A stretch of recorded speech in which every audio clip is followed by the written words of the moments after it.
इस वीडियो को शुरू करने से पहले एक बार उस दिवंगत आत्मा को प्रभु के सामने हम लोग एक दरख्वास्त करते हैं कि उस आत्मा को शांति दें, उन्हें अपने चरणों में लगा कर रखें। जी हाँ, सिद्धू मूसावाला हमारे देश का अभिमान, गौरव, एक बहुत अच्छे गायक और एक बहुत अच्छे बेटे। मैंने उनकी कुछ वीडियोस देखी जिसमें वो अपने फादर को अपना दोस्त बता रहे हैं, क्योंकि आजकल की जनरेशन में बहुत कम देखने को मिलती हैं ऐसी चीज़ें। ऐसी एक सोल, एक आत्मा हमारे बीच में से जा चुकी है। बहुत दुखद है, जो उनके साथ हुआ वो भी बहुत दुखद है, उनके परिवार के साथ जो हुआ वो भी बहुत ज़्यादा दुखद है। और हम भगवान से, ईश्वर से यही मांगेंगे कि उन्हें अपने चरणों में लगाएं। तंत्र का अध्ययन करते हुए मैंने कुछ चीज़ों को सीखा है, मगर आज कुछ ऐसी बातें हो रही हैं कि स्पिरिट से बात करना, सोल से बात करना, या उन्हें बुलाना या कॉल करना। मैं आप लोगों से कुछ चीज़ों को शेयर करना चाहता हूं अपने माध्यम से, इस वीडियो के माध्यम से, कि प्लीज़ सबसे पहले तो ये समझें कि क्या हमें कभी किसी भी स्पिरिट को कॉल करना चाहिए या बुलाना चाहिए या नहीं बुलाना चाहिए। देखिए, हमारे तंत्रास के जो शास्त्र हैं वो इस चीज़ की इजाज़त कतई नहीं देते कि हम किसी भी गई हुई स्पिरिट को बुलाएं। जी हाँ, इजाज़त है, मगर बहुत ही कमतर। कुछ ऐसे सिचुएशंस जहाँ पर हमें बहुत दिक्कत हो वहाँ पर हम उन्हें कॉल कर सकते हैं, वरना तो ये हो जाएगा कि देखिए, जिसका जो गया है उसका प्यारा है, तो हर किसी को बुलाना शुरू हो जाएगा, तो इस दुनिया का जो नियम है, जो सृष्टि के नियम है, वो ख़त्म हो जाएंगे। तो ईश्वर इस बात की कतई इजाज़त नहीं, हमारे शास्त्रों में कहीं भी इस चीज़ की इजाज़त नहीं है। कहीं कुछ चीज़ों की इजाज़त है तो उसके पीछे पहले हमें समझना होगा कि मृत्यु क्या है। देखिए, मृत्यु दो तरह की है, एक काल मृत्यु है और एक अकाल मृत्यु है। ये आप सब जानते हो।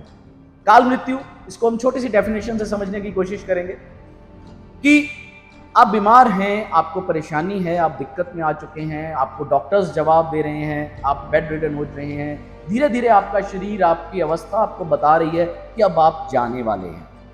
तो हमारी जो चेतना है, हमारी जो सोल है, वो कॉन्शियसनेस जो है, वो धीरे धीरे धीरे धीरे आपके समर्थन के साथ अपनी बॉडी को छोड़ देती। उस वक्त हमारे देवदूत भी आए होते हैं जो हमें समझाते हैं, और वो हमारी चेतना को, हमारी आत्मा को अपने साथ ले जाते हैं, और वो आत्मा आगे कहीं जहां जन्म लेना चाहे वो जन्म ले। दूसरी है अकाल मृत्यु। अकाल मृत्यु में काफ़ी चीज़ें आ जाती हैं। कोई मर्डर है, सुसाइड केस है, अचानक ऐसी मृत्यु जिसकी कभी कामना भी नहीं कही गई हो किसी तरह। तो अकाल मृत्यु में क्या होता है कि अचानक से हमारा जो कार्मिक बॉडी है, हमारा शरीर अपना काम कर रहा है, तो हमारा कार्मिक बॉडी काम कर रहा होता है, अचानक से वो अलग हो जाता है। हमारा सूक्ष्म शरीर अचानक से अलग हो जाता है, हमारी कॉन्शियसनेस अचानक से बॉडी से डिफरेंट हो जाती है।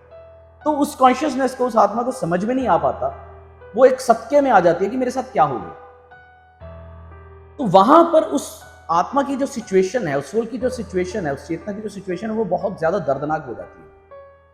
वो समझ नहीं पा रही होती, झटका लग रहा होता है उसे कि मेरे साथ क्या हो गया, क्योंकि बॉडी कार्मिक, अपनी इंद्रियां काम कर रही थी, और अचानक से वो दोनों चीजें अलग से हो, एक झटका लगा। इस सिचुएशन में काफी चीजें वर्स हो जाती हैं उस सोल के लिए, उस यूनिवर्स के लिए। उस वक्त उस चीज को समझाना भी मुश्किल हो जाता है।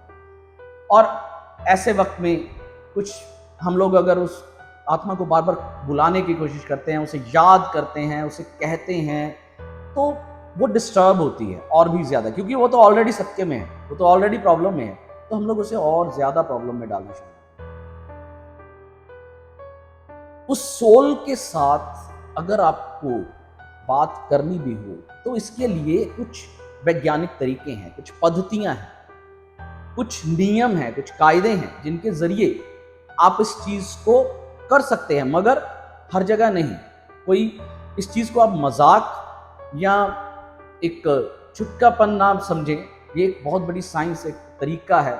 उसमें एक स्पेशल एक स्पिरिट कॉलिंग डेस्क होता है, जिसमें हम उस व्यक्ति के जो परिजन हैं, यानी उसका जो डीएनए, जिनके साथ उनके कार्मिक रिलेशंस हैं, यानी उनके साथ जिनके साथ उनके पुराने जन्म के रिलेशन से। जैसे हम किसी के घर में अगर जन्म ले रहे हैं तो उन माँ बाप के साथ हमारे कुछ कार्मिक रिलेशंस हैं।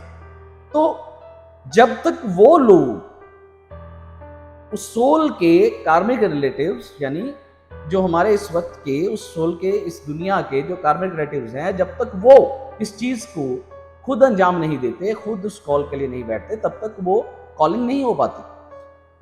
अब हम लोग इस जगह पे बैठे हैं तो ये मत सोचिए कि हमारी सराउंडिंग्स कोई नहीं है। हमारी सराउंडिंग्स, आप जहां बैठे हैं आपकी सराउंडिंग्स भी हमेशा नेगेटिव पॉजिटिव वाइब्स आपके सराउंडिंग्स रहेंगी ही रहेंगी। कोई ना कोई सोल, कुछ ना कुछ ऐसा हमेशा होगा, आप इस चीज को कभी डिनाई नहीं कर पाएंगे। कोई भी वेव्स हमेशा हमारी सराउंडिंग्स चलती रहती हैं। अब अगर हम उस स्पिरिट कॉलिंग डेस्क पर बैठते हैं तो सबसे पहले हमें उस चीज के लिए हमें वो जवाब चाहिए जो सिर्फ और सिर्फ उस सोल के जो रिलेटिव्स हैं उनके बीच में ही पता हो।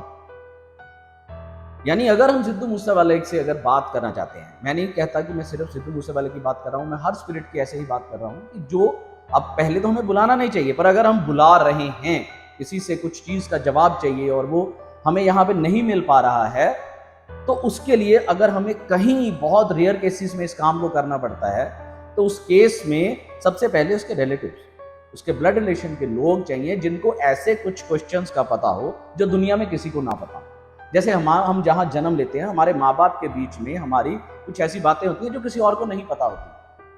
अगर वो ऐसे 4-5 सवाल उस सोल से उस वक्त करें और वो जवाब सही हो, इसकी वजह यही है कि हमारे सराउंडिंग बहुत चीजें होती हैं और वो अपनी वेव्स के साथ आपको वो जवाब दे सकती हैं। जरूरी नहीं है कि आप उसी सोल से बात कर रहे हैं। तो उस चीज को निश्चित करने के लिए कि वाकई हम उसी से बात कर रहे हैं जिससे हम करना चाहते हैं, तो ये जरूरी है। तो उस कॉलिंग डेस्क के ऊपर जाकर हम पहले उनसे वो सवाल पूछें जिन सवालों से हम निश्चित कर पाएं, कंफर्म कर पाएं कि हम जिनसे जवाब लेना चाहते हैं हम उन्हीं से बात कर रहे हैं। अगर उन्होंने जन्म नहीं लिया है तो वो आपसे बात कर लेंगे और आपका जवाब दे सकते हैं। मगर हर सिचुएशन के बाद मैं फिर भी इसी पूरे अपने अध्ययन को समझाते हुए आपको एक बहुत छोटी सी तरीके से गाइड करना चाहता हूं कि ये जो प्रेत योनि है, जब एक शरीर छूट जाता है तो आपने जब संस्कार करने जाते हैं तो सुना होगा कि उक्त प्रेता बोला जाता है उस वक्त उसे, क्योंकि आत्मा अलग हो चुकी है। तो वो प्रेत योनि है और ये एक बहुत दुखद योनि होती है। ये कोई आसान नहीं है इस योनि में रह पाना। हम पंचभूत से बने हुए हैं और पंचभूत में जो 5 चीजें आती हैं उसमें से जब पृथ्वी और जल निकल जाता है तो हमारा शरीर अलग हो जाता है और जो 3 चीजें बचती हैं उसमें हमारा आत्मा का जो एक हमारा सूक्ष्म शरीर है वो उसमें रह जाता है। तो उस सूक्ष्म शरीर को भी, उस प्रेत योनि को भी भूख भी लगती है, प्यास भी लगती है। वो आपको देख भी पा रहा है, सुन भी पा रहा है, मगर वो कुछ कर नहीं पाता। और अगर आप इस सिचुएशन में हो ऐसी में तो आपको कैसा महसूस हो। तो इसलिए हमें कभी भी जो दिवंगत हो चुके, जो जा चुके हैं, जिनकी सोल हमसे दूर हो चुकी है, हमें उन्हें इतना ज्यादा याद नहीं करना चाहिए, इतना ज्यादा बुलाना नहीं चाहिए, हमेशा उनको सोचते नहीं रहना चाहिए। क्यों? क्योंकि उससे वो परेशान होंगे, वो दिक्कत में आएंगे, वो आगे जन्म लेने में उन्हें और भी परेशानियां होंगी। हमें सिर्फ इतना करना चाहिए कि जो जा चुके हैं उनकी आत्मा के लिए हमेशा शांति मांगनी चाहिए। हमें हाथ जोड़कर ईश्वर से कहना चाहिए कि जो जा चुके हैं, जो दिवंगत हो चुके हैं, जिनकी आत्मा इस शरीर को छोड़ चुकी है, आप कृपया उनकी आत्मा को अपने चरणों से लगाकर रखें, उन्हें शांति दें, उन्हें जो नया जन्म मिले वो अच्छा हो, बेहतर हो। वनस्पत इसके कि हम किसी को बार बार याद करते रहें, बार बार बुलाते रहें, इसकी जगह पर सबसे अच्छा और सही उपाय ये रहता है कि हम उन्हें ईश्वर के पास छोड़ दें, ईश्वर को बार बार कहें कि आप उन्हें अपने चरणों में लें। लास्ट में एक बार यही कहना चाहूंगा कि ये बहुत डीप लाइन है पैरानॉर्मल्स की, तंत्रास की, और एक ऐसी साइंस है जो हमारे शास्त्रों में हमेशा से लिखी गई है। मैं नहीं चाहता कि इसकी बेइज्जती हो, मैं नहीं चाहता कि इसका मिसयूज हो। इस चीज को जिस तरीके से इस्तेमाल किया जाना चाहिए उसी तरीके से इस्तेमाल हो, इसका मजाक ना बने, जिस वजह से मुझे ये वीडियो बनाना पड़ा।